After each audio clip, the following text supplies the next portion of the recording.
മുഖ്യമന്ത്രി സ്വന്തം മദറിൻലോനെ കാണാൻ വേണ്ടിയിട്ട് നമ്മുടെ ഹെലികോപ്റ്റർ എന്തോ എടുത്തിട്ട് പോയെന്ന് കേട്ടിട്ടുണ്ടായിരുന്നു. അപ്പൊ അദ്ദേഹത്തിന് അറിയായിരിക്കും ജീവന്റെ വില എന്താണെന്ന്. മാത്രം കൊണ്ട് തന്നിട്ടുണ്ട്. ഇത്രയും സമയം വരെ ഒരു വക ഞങ്ങൾക്ക് കിട്ടിയിട്ടില്ല, ഒന്നും കിട്ടിയിട്ടില്ല. ഞങ്ങൾ പറഞ്ഞു, ഞങ്ങളിവിടെ വെച്ച് അവർ രാവിലെ ഒരു അടുപ്പും ഒക്കെ കൊണ്ട് തന്നേച്ച് അവർ പോയത്. ഇതുവരെ തിരിച്ചു വന്നിട്ട് അവർ അത് എടുത്തുകൊണ്ട് പോയി. എന്നിട്ട് അപ്പുറം പോയി കഴിച്ചോളാൻ പറഞ്ഞു. അപ്പുറം 2 മണിയൊക്കെ ആയി വന്നപ്പോ. ഒന്നരയൊക്കെ ആയി, ഒരു 12-1 മണിയൊക്കെ ആയി. അപ്പോഴാ വന്ന് പറഞ്ഞത്. അപ്പുറം പോയി കഴിച്ചോളാൻ പറഞ്ഞു. നമ്മളൊന്നും ചെയ്യാതെ അങ്ങനെ അവിടെ പോയിരുന്ന് കഴിക്കുന്നത്. നമ്മള് ആളുകളൊക്കെ ഉണ്ടോ? നമുക്ക് അപ്പുറം കിടപ്പ് രോഗികളൊക്കെ ഉണ്ട്. നമസ്കാരം. ഇപ്പോൾ നമ്മൾ കണ്ടത് കേരളത്തിൽ കഴിഞ്ഞ ദിവസം ഉണ്ടായ ദുരന്തങ്ങളോടനുബന്ധിച്ച് അതിന് ഇരയായവർ അവർക്കുണ്ടായ അനുഭവങ്ങൾ പങ്കുവയ്ക്കുന്നതിൻ്റെ ചെറിയൊരു ഭാഗമാണ്. അതിൻ്റെ വിശദ ഭാഗത്തിലേക്ക് നമുക്ക് പോകുന്നതിന് മുമ്പ് നമുക്കൊരു കാര്യം പറയാതിരിക്കാൻ പറ്റില്ല. നമ്മളൊരു ഭരണാധികാരിയെ ജനാധിപത്യ മാർഗത്തിലൂടെ തെരഞ്ഞെടുക്കുമ്പോൾ അവരിൽ നിന്ന് നമ്മൾ ചിലതെല്ലാം പ്രതീക്ഷിക്കുന്നുണ്ട്. സത്യസന്ധവും നീതിപൂർവകവുമായ സമയോചിതമായ ചില ഇടപെടലുകൾ ഈ ഭരണാധികാരികളിൽ നിന്ന് ഇവിടുത്തെ പൗരന്മാരും ജനാവലിയും സാധാരണഗതിയിൽ നമ്മൾ ആഗ്രഹിച്ചു പോകും. അപ്പോൾ ഒരു ദുരന്തമുണ്ടാകുമ്പോഴാണ് അത് ഏറ്റവും കൂടുതൽ നമുക്ക് അനുഭവവേദ്യമാകുക. നിരവധി അനുഭവങ്ങൾ മലയാളികളുടെ മുമ്പ് ഉണ്ടായിട്ടുണ്ട്. 2 പ്രളയങ്ങളുണ്ടായി, നിപ്പയുണ്ടായി, ഓക്കിയുണ്ടായി, കൊറോണ എന്ന മഹാദുരന്തം ലോകമെമ്പാടുമുള്ളതുപോലെ കേരളത്തിനും സംഭവിച്ചു. അപ്പോഴും ഇവിടെ ഒരു ഭരണമുണ്ടായിരുന്നു. ആ ഭരണം എങ്ങനെയൊക്കെയാണോ നമ്മുടെ കേരളത്തിൽ ഇടപെട്ടതെന്ന് നമുക്ക് അനുഭവമുള്ളതാണ്. അതിൻ്റെ കുറവുകളും നേട്ടങ്ങളും നമ്മൾ അനുഭവിച്ചവരാണ്. അങ്ങനെ ഭരണം മാറി മറ്റൊരു മുന്നണിയും രാഷ്ട്രീയ ആശയവും വേറുന്നവരാണ് ഇപ്പോൾ ഭരണം നടത്തുന്നത്. അവരിൽ നിന്ന് നമ്മൾ ചിലതെല്ലാം പ്രതീക്ഷിക്കുന്നുണ്ട്. ഇതുവരെ നീണ്ട 10 വർഷം ഭരിച്ചിരുന്നവരെ മാറ്റി മറ്റൊരാശയങ്ങളുടെ വക്താക്കളെ നമ്മളിവിടെ കൊണ്ടുവരുന്നപ്പോൾ അവിടെ എന്തൊക്കെയോ ചില പ്രശ്നങ്ങൾ നമ്മൾ സാറ്റിസ്ഫൈഡ് അല്ല എന്ന് തോന്നിയത് കൊണ്ടായിരിക്കുമല്ലോ ജനം മാറ്റി ഒരു വിധി എഴുതിയിട്ടുണ്ടാവുക. അപ്പോൾ നമ്മൾ അവർ ചെയ്തതിനേക്കാൾ കൂടുതൽ എന്തോ പ്രതീക്ഷിക്കുന്നുണ്ട്.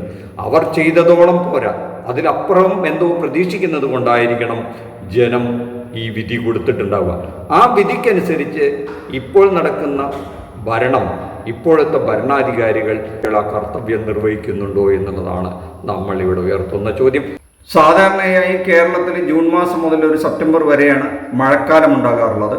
കഴിഞ്ഞ കുറേ വർഷങ്ങളായിട്ട് ഓഗസ്റ്റ് മാസത്തിൽ അതിതീവ്ര മഴയുണ്ടാവുകയും 1-2 വർഷങ്ങളിൽ പ്രളയം വരെ ഉണ്ടാവുകയും ഉള്ള അനുഭവം നമുക്കുണ്ട്.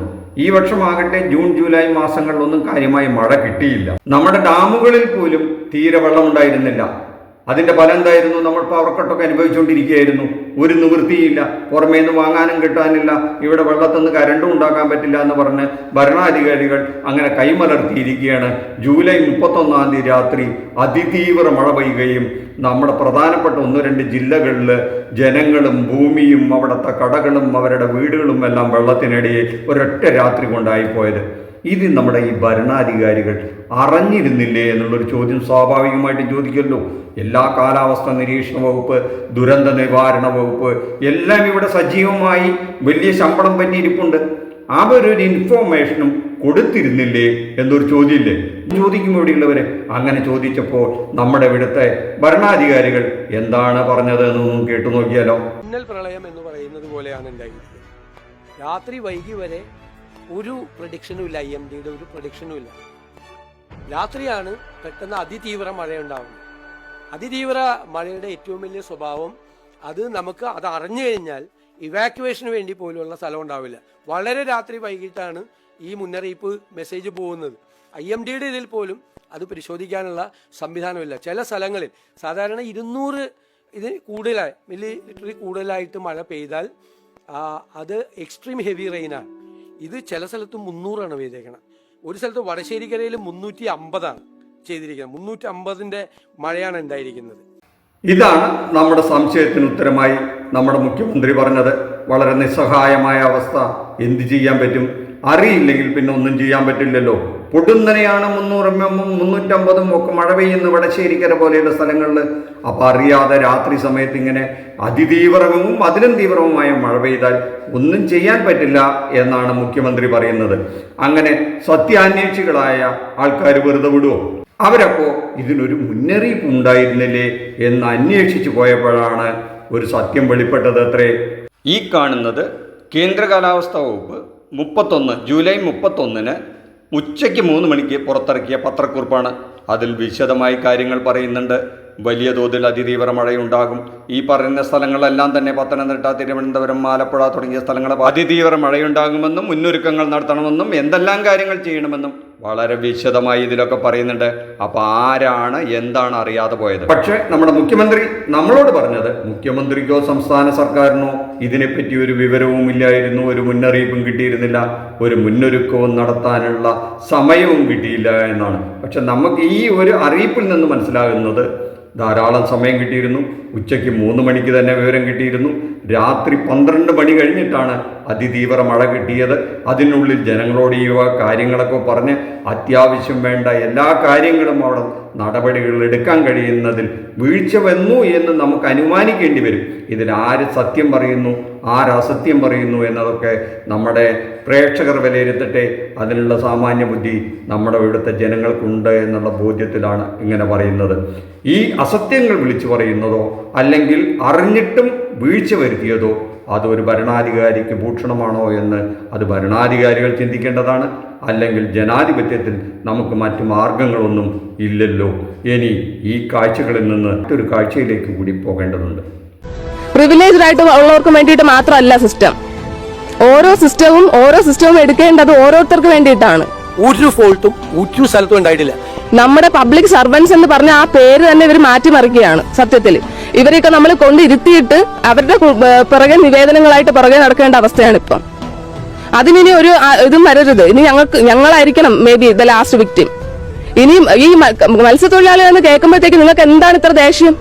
നിങ്ങൾക്ക് എന്താണ് ഇത്ര വൈരാഗ്യം? ഈ പ്രിവിലേജ്ഡ് ആയിട്ടുള്ള ആൾക്കാരാണ് ഇതിൽ ബന്ധപ്പെട്ടിരുന്നതെങ്കിൽ, അല്ലെങ്കിൽ CM-ന്റെയോ അല്ലെങ്കിൽ ഏതെങ്കിലും ഒരു PM-ന്റെയോ ബന്ധുക്കൾ ആർക്കെങ്കിലും ഇങ്ങനെ സംഭവിച്ചിരുന്നെങ്കിൽ നിങ്ങൾ വെറുതെ വിടുമായിരുന്നോ? ഒരിക്കലും ഇല്ല. ഈ പറയുന്ന മീഡിയ എല്ലാം എന്ത് ചെയ്യുമായിരുന്നു? അവർ കുനിയുന്നത്, അവർ ശ്വാസം വിടുന്നത് എന്തിനാ? അവർ തല ചൊറിയുന്നത് പോലും നിങ്ങൾ എടുത്ത് എയർ ചെയ്യുമായിരുന്നു.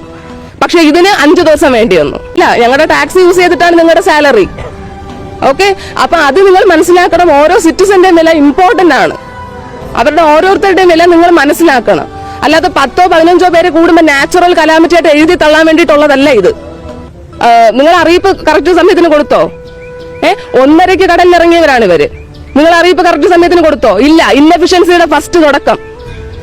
അതിനുശേഷം അപകടം വന്നു, ഉടനെ നിങ്ങൾ തെരച്ചിലിന് ഇറങ്ങിയോ? നിങ്ങൾ പേടിച്ചകത്തിരുന്നു. ഇപ്പോൾ നമ്മൾ കണ്ട ഈ മകളുടെ രോഷപ്രകടനം ഈ ദിവസങ്ങളിൽ മുതലപ്പുഴയിലുണ്ടായ ഒരു ബോട്ട് അപകടനത്തിൽ കടലിൽ കാണാതായി ദിവസങ്ങളോളം ആ മൃതദേഹം പോലും കണ്ടുകിട്ടാതായ ആ വ്യക്തിയുടെ മകളാണെന്നാണ് ഞാൻ വിചാരിക്കുന്നത്. അതല്ലെങ്കിൽ അദ്ദേഹത്തിൻ്റെ വേണ്ടപ്പെട്ട ആരോണ്. ആ കുട്ടിയുടെ രോഷപ്രകടനമാണ് കേട്ടത്. ആ കുട്ടിയുടെ വാക്കുകളിൽ എല്ലാം തന്നെയുണ്ട്. കേരളത്തിലെ ഓരോ മനുഷ്യൻ്റെയും ചോദ്യം ഇതാണ്. ഈ മകളുടെ ഓരോ ചോദ്യവും ചെന്ന് തറയ്ക്കുന്നത് കേരളത്തിൻ്റെ മനസ്സാക്ഷിയിലേക്കാണെന്നുള്ള കാര്യം നമ്മൾ മറന്നു പോകരുത്. ഭരണാധികാരികളോടാണ് ഈ ചോദ്യം എന്ന് വിചാരിച്ച് ഇതിനെ നിസ്സാരമാക്കി കളയേണ്ടതില്ല. കാരണം നമ്മൾ തിരഞ്ഞെടുക്കുന്ന ഭരണാധികാരികൾ നമ്മളാണ് തിരഞ്ഞെടുക്കുന്നത്. നമ്മളെ ഭരിക്കേണ്ട ഭരണാധികാരികളെ നമ്മളാണ് തിരഞ്ഞെടുക്കേണ്ടത്.